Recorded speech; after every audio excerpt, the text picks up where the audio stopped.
WWE Superstar Adult Singer, and you're watching BrettO Live.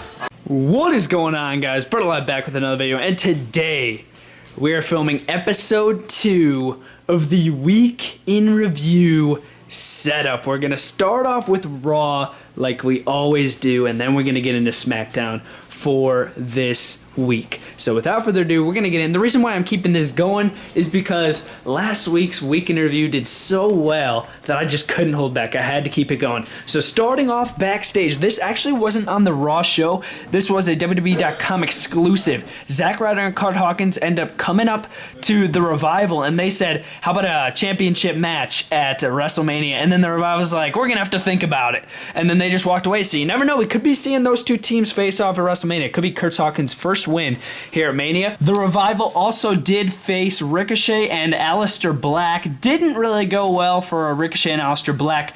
Ricochet was trying to get back in the ring, and then Scott Dawson was hiding under the ring, and he actually pulled his foot so he couldn't bait the 10 count. Again, very disappointing. But yeah, WrestleMania hopefully is good this week. Over here we have Roman Reigns laid out. He was getting an interview conducted on him. I think it was by Charlie Caruso, and then not Baron Corbin. Drew McIntyre out of nowhere just attacked him, and then he basically assaulted him backstage. But yeah, Roman Reigns got taken out by Drew McIntyre again. So now that's backstage. So now let's move into the main arena. Okay, here we have Braun Strowman, and it might look like he's taking out Shelton Benjamin and Daniel Bryan here. He is, but on the show, he did not take out these men. He actually took out and beat in a 2-on-1 handicap match some local wrestlers. I just threw in some random figures here, but yeah, he took out some local wrestlers just to prove to Michael Shea and Colin Jost that he's going to eliminate him out of the Battle Royal this Sunday at WrestleMania. Imagine if one of those two guys won the Battle Royal. That'd be absolutely crazy. I would be like, what? Yeah, but Braun Strowman's got to be winning that Battle Royal. Definitely stay tuned for predictions on WrestleMania 35 coming soon. But yes, that's basically what happened there. He totally just buried these indie wrestlers. Yeah, it was just a mugging. And then moving up to the stage, here we have Stephanie McMahon. She started off the show. She come out. She's like, I have a big announcement for the main event at WrestleMania. Ronda Rousey versus Charlotte versus Becky Lynch. She's like, I'm in the match. But it was a joke. I actually believed her for a second. I'm like, wait a minute. All this hype, and she's just putting herself in the match? I believed it for a second, but no. She was like, I'm just kidding. And then what she did, she said she's putting winner take all stipulation on the match at the triple threat match at WrestleMania. So whoever wins, you get the SmackDown and the Raw women's championship belts. So they could be combining the titles here, which I'm not that fond of. I really hope they don't combine the titles, but it's a very high chance that they do here at WrestleMania. But I just really don't want that to. I love the SmackDown and Raw separate women's championships. But yeah, whatever they do, I'm fine with it, I guess. Moving to here, this was one of the most crazy. It was just, I don't even know. It was off the wall crazy. Okay, so Charlotte, Becky Lynch, and Ronda Rousey had a 6-man tag team match with the Riott Squad. Ronda Rousey ended up tapping out Liv Morgan, and then it ended out with an all-out brawl. They had to bring security, they had to bring out police, and then the reason why these guys are in the car, because the fight continued backstage. They're all in handcuffs. They're all in handcuffs. Keep that in mind. They put them in the back of the cop car. I know this is just the WWE Record Mobile, but they put them in the back of a cop car. Becky Lynch and Ronda Rousey just started beating the crap out of each other. They kicked the window out. Charlotte's just standing by watching, which I thought was pretty funny. Yeah, it was just absolutely crazy. But a lot more build up for WrestleMania 35. I really hope this match is good for all the time that they're giving it on TV. I really hope it's good. But yeah, it was just crazy. Definitely take a look at WWE's YouTube channel to see exactly what went down, because there's just so much to talk about. But yeah, it was just absolutely crazy, man. And then they took Becky Lynch and Ronda Rousey to a local jail. I don't even know. And then Charlotte was left there. It was weird. Definitely comment down below what you guys thought about that. I just thought it was kind of weird, not gonna lie. Moving up into the ring, here we have Batista. He did not show up in his wrestling gear. I just don't have a suited Batista figure.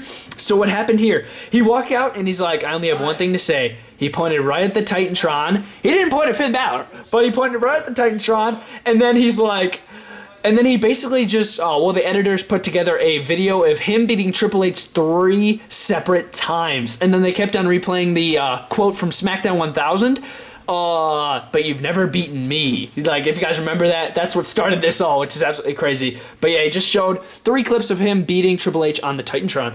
I don't have Bobby Lashley and Lio Rush in the ring, but they were conducting a promo in the ring. And then during that promo, Finn Balor popped up on the Titantron with his demon face pin on, saying that he is going to be at WrestleMania as the demon. It was all great. It was all great until Finn Balor started sticking his tongue out. I'm like, oh my god, it just got really cringy. Comment down below what you guys thought about him sticking his tongue out. I know he did that when the last time he wore the demon attire, but I wasn't really the biggest fan of it when he had it on the Titantron. I thought it was all really cool, and then it just got really cringy. I was like, oh, whatever. But it's going to be cool to see the Demon at WrestleMania against Bobby Lashley. Hopefully, he was probably going to win against Bobby Lashley. But yes, moving into the second thing that happened to the show, Seth Rollins got the upper hand on the Beast. Paul Heyman was conducting a promo like he always does. Brock Lesnar sitting there looking big and everything. And then Seth Rollins, here comes Seth Rollins out to the ring, takes out Brock Lesnar, low blows him 2 times, which I wasn't really a big fan of because that's sort of making Seth Rollins look a little weak, showing that he can't take Brock Lesnar out without doing a low blow, which I thought was kind of disappointing. I wish he just took him out with 2 curb stomps or 3 curb stomps, not 2 low blows. Thought that made Seth Rollins look sort of weak, but yes, he did get the upper hand here on Brock Lesnar, hitting a curb stomp and then holding up the title and then leaving, which I thought, again, pretty weak. I didn't really want Seth Rollins just to hit him with 2 low blows. Sort of annoying. I don't really have much to say about this. Main event of the show, Baron Corbin versus Rey Mysterio. Baron Corbin just slaughtered Rey Mysterio. Whatever. Whatever, man. It was Chad Gable and Bobby Roode versus Heavy Machinery. Okay, what happened here? Heavy Machinery ended up winning this match, of course, the new NXT talent coming up. And then what happened after the match? They didn't really emphasize it, but what I noticed, Bobby Roode just looked at Chad Gable in a mean fashion. He's like, oh man, we lost again. Just in a disappointed fashion, a mean fashion, looking at Chad Gable. As you can see, Chad Gable's hands are up. He's like, wait, what? Even though Chad Gable did get pinned. But yeah, I could just tell that this tag team is splitting up soon. I'm really glad, really glad about that. Oh, cannot wait. Okay.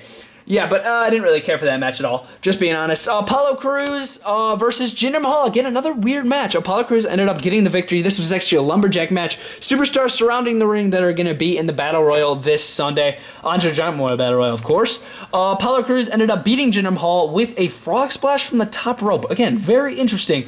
And then it ended up with an all-out brawl, and then Apollo Crews came out on top. He was the last one in the ring because, of course, you need to be the last one in the ring for the Andre Giant Memorial Battle Royal. And then they put up the trophy right next to him, and that's it right there. So that could be the site at WrestleMania. I doubt it. It better be Braun Strowman, man.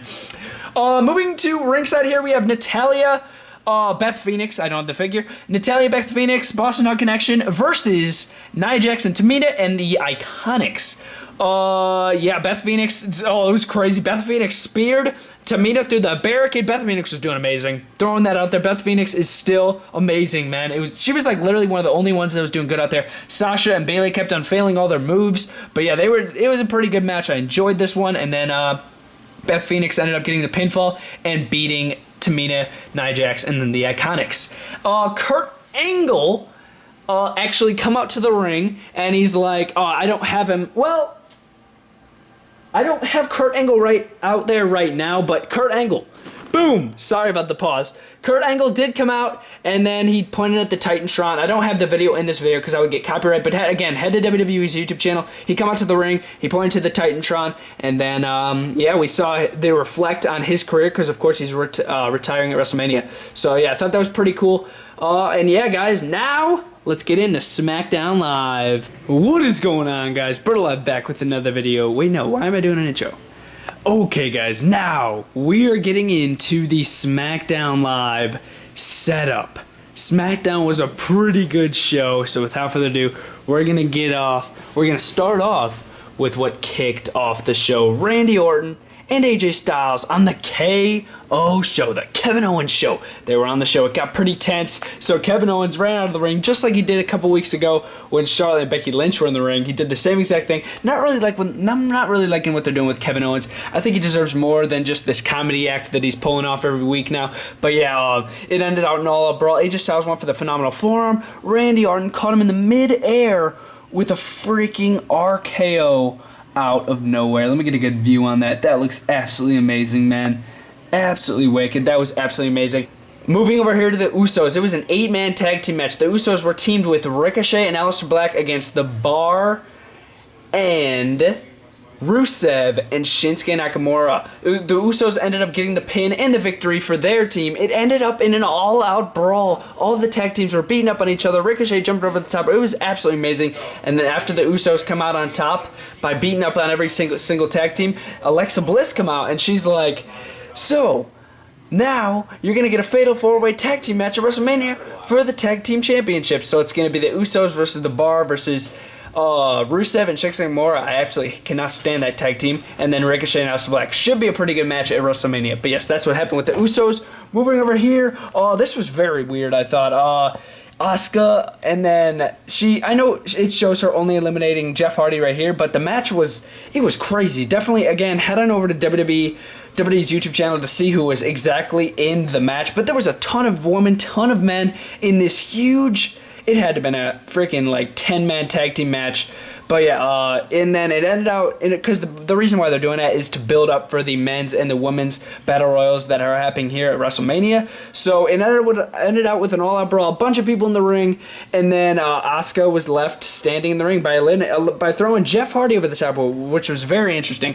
Moving over here, we have Samoa Joe. He actually faced Mustafa Ali, sort of like a smaller like athlete like Rey Mysterio, who he's facing at WrestleMania, to prove that he could beat the smaller athletes like that. He put him to sleep, and then there he is showing his United States Championship. Becky Lynch ended up coming out.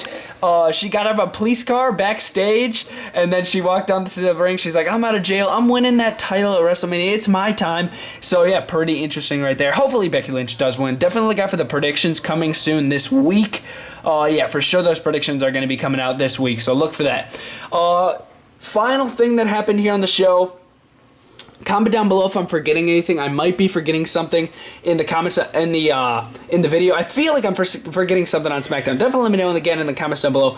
But it was Kofi Kingston, The New Day, Eric Rowan, and Daniel Bryan in a contract signing. Absolutely intense contract signing. Daniel Bryan, he kept on talking all this trash and everything, and then Kofi Kingston's like, no, it's my time to talk. I got this opportunity. It was just really cool. I really hope Kofi Kingston wins. Again, look for the predictions. But yeah, pretty cool contract signing here. They signed the contract, and this is like the first ever contract signing that I'm seeing that didn't end up in an all-out brawl, which was pretty cool. But yeah, Kofi Kingston ended up getting the upper hand with words over Daniel Bryan, which was pretty cool.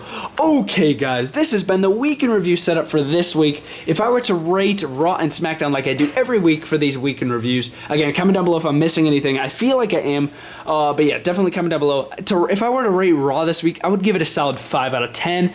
Thought there were a lot of unnecessary moments, kind of boring moments, not really good executed moments. That's just my opinion. Definitely let me know your ratings in the comments down below. And then for SmackDown this week, I would give it a solid 7 out of 10. They had some good matches, but yeah, some of the things I was just a little disappointed about. I think they could have done something better with Becky Lynch. I think they need to do something better with Kevin Owens. Please save Kevin Owens' character. Just stop making him a comedy act. Just make him heel again. Asuka throwing Jeff Hardy out of the ring. I didn't really like that, how they made the man look bad. Samoa Joe just beating Mustafa Ali, kind of boring. I really like this promo, and I really like the Usos, and this was awesome. AJ Styles and Randy Orton. But hopefully you guys enjoyed this video. This has been the Week in Review setup. Hopefully you guys enjoyed. BrettO Live out.